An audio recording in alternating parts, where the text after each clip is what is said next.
Il est temps de vous informer, mesdames et messieurs, bienvenue dans ce journal de Radio 7 Online, dont voici les principales articulations.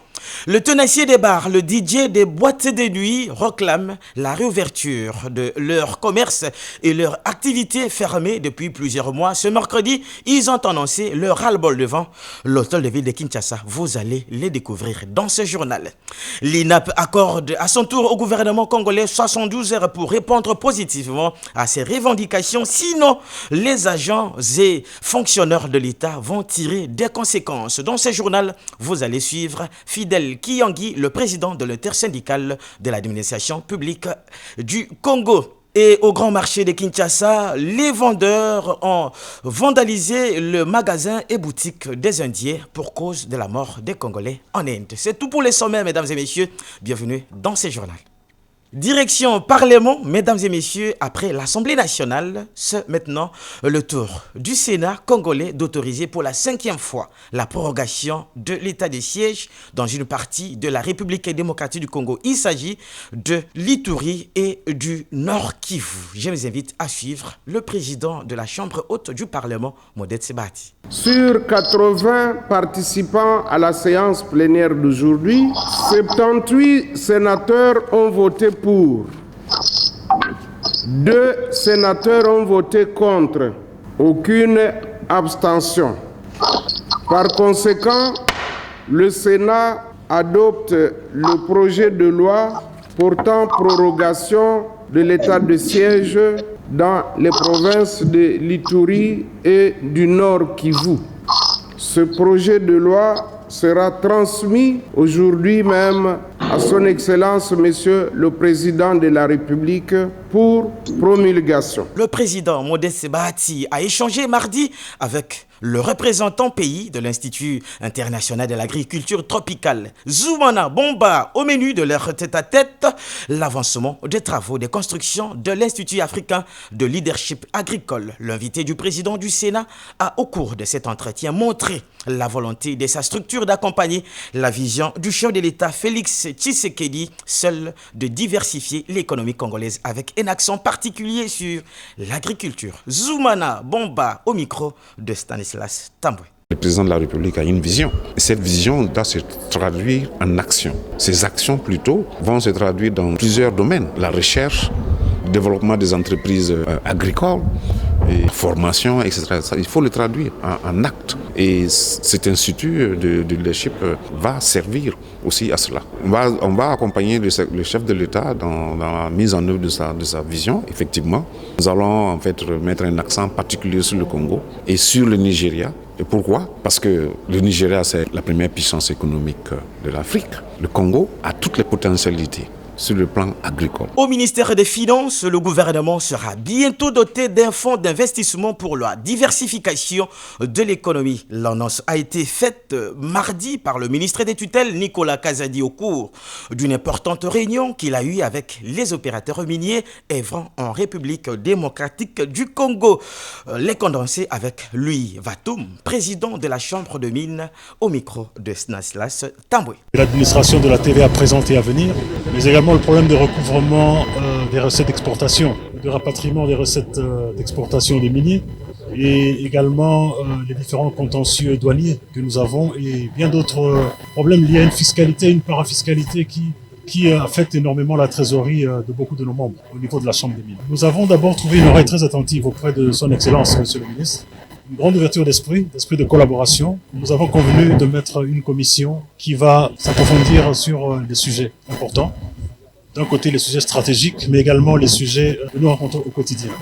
Certains de ces collaborateurs ont été désignés au cours de cette séance et au cours des prochains jours, nous allons nous retrouver en commission pour pouvoir trouver des solutions appropriées à différents problèmes qui se posent aujourd'hui à notre industrie. Je l'ai annoncé au début du journal, mesdames et messieurs, l'intersyndicale nationale de l'administration publique est passée depuis mardi à la vitesse supérieure en accordant au gouvernement congolais 72 heures pour honorer ses engagements face aux agents et fonctionnaires de l'État. Sinon, d'autres mesures plus drastiques seront prises. Je vous invite à découvrir le plus de détails avec Catherine Zoto. Ne parlez pas, et alors parlez. Le compte à rebours a déjà commencé à partir de ce mardi 3 août. L'intersyndicale nationale de l'administration publique ne veut plus aller par 4 chemins et se dit fatigué de manque de considération de son partenaire qui est le gouvernement. Fidèle Kiyangi précise. La non-application tragique par le gouvernement des protocoles d'accord conclus en 2015, 2018 et 2020,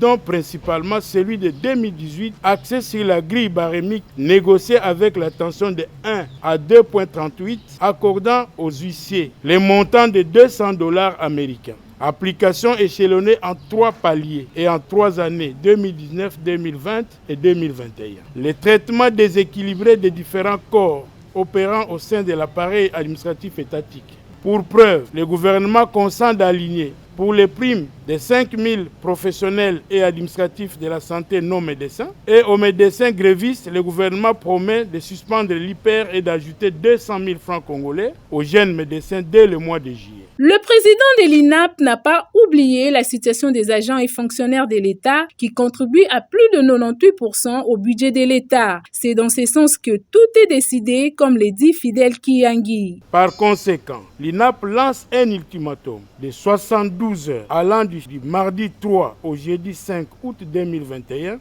à Monsieur le Premier ministre, chef du gouvernement, pour la recevoir. Faute par le chef du gouvernement de lui accorder l'audience sollicitée, il sera convoqué une grande assemblée générale sur la place Golgotha, au cours de laquelle tous les agents et fonctionnaires de l'État présents à Kinshasa décideront de la suite des actions syndicales à mener pour toute fin utile.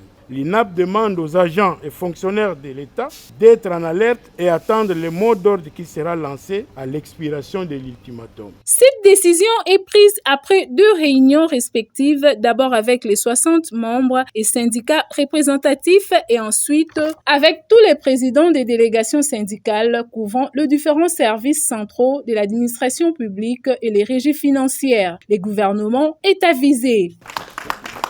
Éco FRDC, l'inspecteur général Amissi Kumba dit Tangofor a clôturé mardi les travaux d'audit sur les fonds alloués à la disposition des grandes unités engagées au front en faveur de l'état de siège décrété au nord et en Ituri. Les comptes rendus avec nos amis de la presse militaire. Suivez. Clôture ce mardi 3 août au gouvernorat militaire de la province du Nord Kivu des travaux d'audit des fonds mis à la disposition des grandes unités engagées dans les opérations à la 34e région militaire, au 33e groupement naval et au secteur opérationnel Nord Kivu Sokola D par le général d'armée Amissi Kumba Gabriel en présence du lieutenant-général Ndima Kongba Costin, gouverneur militaire du Nord Kivu. Plusieurs officiers, généraux, supérieurs et subalternes de la garnison militaire de Goma ont pris part à cette rencontre. Le major Bello Djeri, porte-parole de l'inspectorat général des forces armées de la République démocratique du Congo, nous donne ici les conclusions des 10 travaux. Et en bref, les résultats, il y a 9 officiers militaires, des officiers supérieurs qui sont impliqués dans l'histoire des détournements de fonds publics. Et là, ils sont mis à la disposition de la justice à l'autorité militaire. Ces travaux qui se sont déroulés pendant une semaine durant, sur instruction du commandant suprême des forces armées de la République démocratique du Congo, son Excellence Félix-Antoine Tshisekedi Tshilombo, ont pour objectif de permettre une bonne gestion des fonds publics mis à la disposition des forces armées de la République démocratique du Congo pour mener à bien les opérations militaires qui se déroulent dans le Nord Kivu, nous dit le général d'armée Amissi Kumba Gabriel. Moi, je ne suis pas venu ici pour me tenter à me corrompre. Alors, si vous ne voulez pas travailler pour votre pays, vos militaires, il n'y a pas de militaires, vous êtes en train de continuer de garder des fictifs. Évidemment, puisqu'on dit que vous avez vos gens qui sont à Kinshasa, c'est eux qui vous envoient de faire ça, nous allons suivre. La quête va continuer. Puis ce n'est pas possible. Nous avons besoin de militaires sur le terrain pour faire la guerre, mais vous continuez à garder toujours le fictif, vous gonflez le fictif, et puis quand il y a des problèmes, on incite toute l'armée à cause d'un noyau de bandits. Ça, c'est le banditisme. Notons que les officiers supérieurs et un officier subalterne reconnus coupables de détournement et dont quelques-uns parmi eux ont tenté de corrompre la délégation ont été tout de suite mis à la disposition de la justice. Restons encore dans ce chapitre consacré au FRDC pour dire que le chef d'état-major général, le général Célestin Bala, a procédé mardi à la remise officielle des matériels médicaux, un don de Médecins sans frontières de Belgique, composé de 3 conteneurs de 40 pieds, fruits du partenariat entre la République démocratique du Congo et la Belgique. Plus d'infos dans ces commentaires de nos confrères militaires. Le chef d'état-major général, le général d'armée Mbala Célestin, a procédé ce mardi 3 août 2021 à la remise officielle du matériel et équipements médicaux. C'est un don de Médecins sans frontières Belgique composé de 3 conteneurs de 40 pieds, fruit du partenariat entre les forces armées de la République démocratique du Congo, le manager général des défis ESRAL, en collaboration avec l'association l'ENMO et les Médecins sans frontières Belgique. Cette donation va contribuer à l'amélioration de la qualité des soins dispensés aux militaires et leurs dépendants. À cette occasion, le commandant du corps de santé militaire, le général-major Ngomo Weninda Monique, a exprimé sa gratitude au chef d'état-major général, à Madame Tshipangi et à l'ONG Médecins sans frontières Belgique pour ce geste combien louable. Au nom des bénéficiaires de ce don combien louable, permettez-moi de vous exprimer l'immense gratitude que j'éprouve. Nos remerciements vont tout droit à Madame Adèle Chimpangila, aux Médecins sans frontières de la Belgique et au chef d'état-major général pour son esprit managérial qui n'a ménagé aucun effort pour que le corps de santé militaire reçoive ce don. Je tiens à vous rassurer que ce don de matériel et équipements médicaux sera utilisé en toute responsabilité dans nos différentes structures médicales. Pour Madame Tshipangi Ladel, de Médecins sans frontières Belgique, manager général du défi ESRAL, son organisme est déterminé à soutenir les forces armées de la République démocratique du Congo dans ce domaine. La tâche qui a été nôtre est minime par rapport à l'accueil que vous nous réservez. Nous n'avons été qu'un intermédiaire entre les hôpitaux sans frontières et l'association de CEMO pour acheminer ce don de matériel qui, nous pensons, servira à le FARDC ainsi que vos dépendances et la population aux alentours. Nous espérons pérenniser cette action et que vive la République. Nous vous remercions.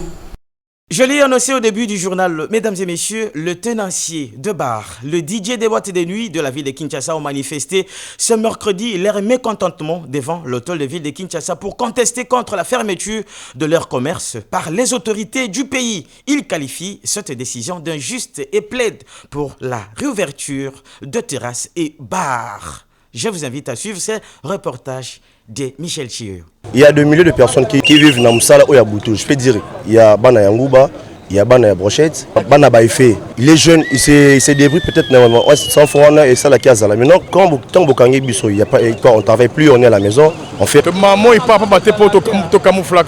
Mais ce moment, il bimi parce que trop c'est trop. Trop c'est trop. Donc l'équipe, pas si Nzala est comme aigu. Et comme aigu parce que, n'a habité. Terrasse, c'est ça le coronavirus nini. Boîte de nuit, c'est le coronavirus nini parce que et l'autre famille. Nous avons des familles à nourrir. Les sarabana, tout tangi sarabatu, patron, kolo, entreprise au biso de salaga. Fout à entreprise alors entreprise on est fout à taxe à l'État. Mais dis-moi ça fait combien de mois que tu en as parlé ils ont taxe à l'État, ils ont fout à maté. Biso, tu fout à mandenge ni aussi longtemps te va bongo. Nazolo bana voix ya batu nyonso, na voix ya serveuse, na voix ya shishamen, na voix ya barman, na voix ya caissière, na voix ya gérant, na voix donc baza tellement service c'est bel na ba nettoyeur. Il y a un nettoyeur parce que participer, tous en avons toujours ensemble. Alors c'est pas normal. Moto, les moto commis 3-4 personnes.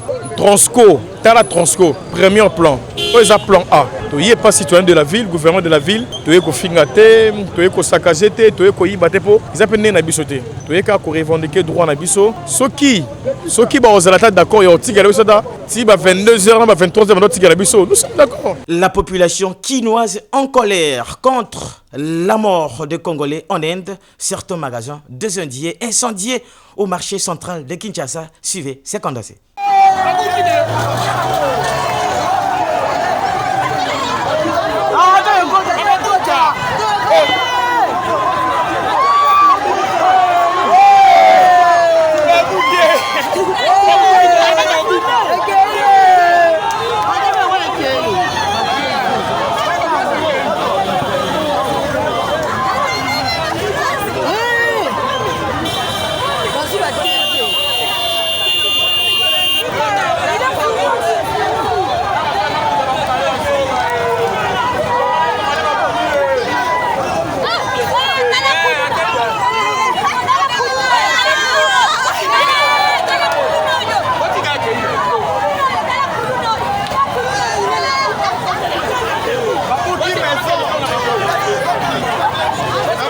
maison, par contre, si, par contre, piller kuna.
C'en est fini pour aujourd'hui, mesdames et messieurs. Restez toujours branchés sur la Radio 7 online, l'actualité en continu. C'est tout pour aujourd'hui.